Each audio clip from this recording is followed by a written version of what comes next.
فإذا السلف يثبتون معاني آيات الصفات وأحاديث الصفات، لكن يفوضون كيفية هذه الصفات.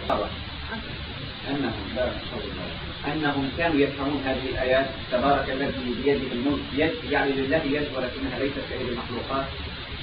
لأن اللغة العربية تحتمل كلمة اليد زي ما بيقولوها المعطلة لله يد مسلم، لله الغلبة، لله قدرة.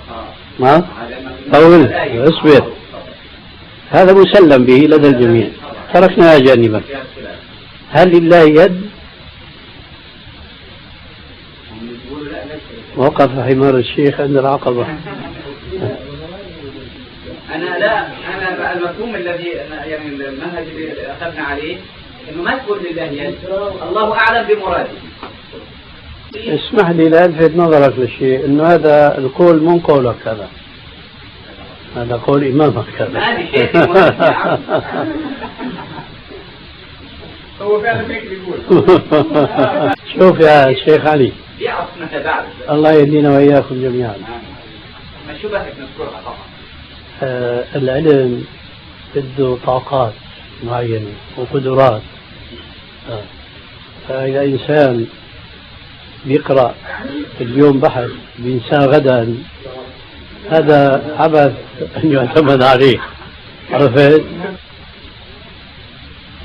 هذه شبهات وهذه الأسئلة لا تتناهى، ومن الأساليب العلمية التي تقرب وجهتي نظر مختلفتين أن نأخذ نقاط نحن متفقين عليها.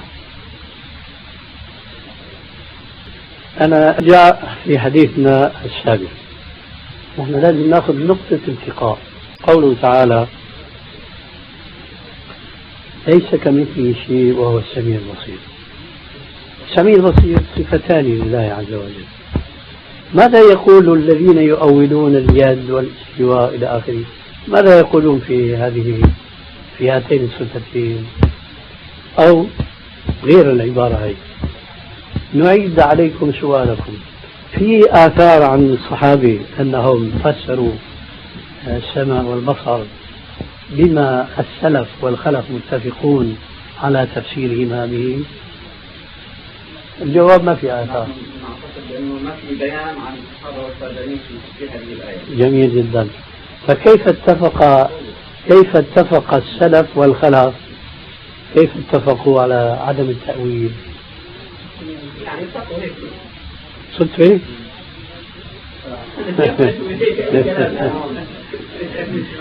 يعني بدون علم؟ سبحان الله، يعني مرات تجتمع القلوب. ايه بدون علم؟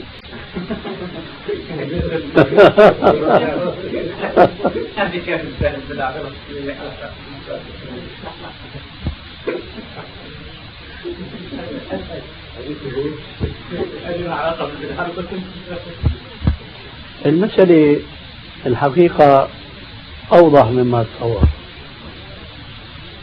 الله عز وجل له وجود مدني، موجود. طيب أنت موجود ولا مفقود؟ ولو موجود يكون مفقود يعني. شوف شلون بأوفنا موجود. طيب شلون جعلت نفسك شريك مع الله في الوجود؟ طيب سلكها واستريح. كل الآيات هكذا، كل الآيات هكذا.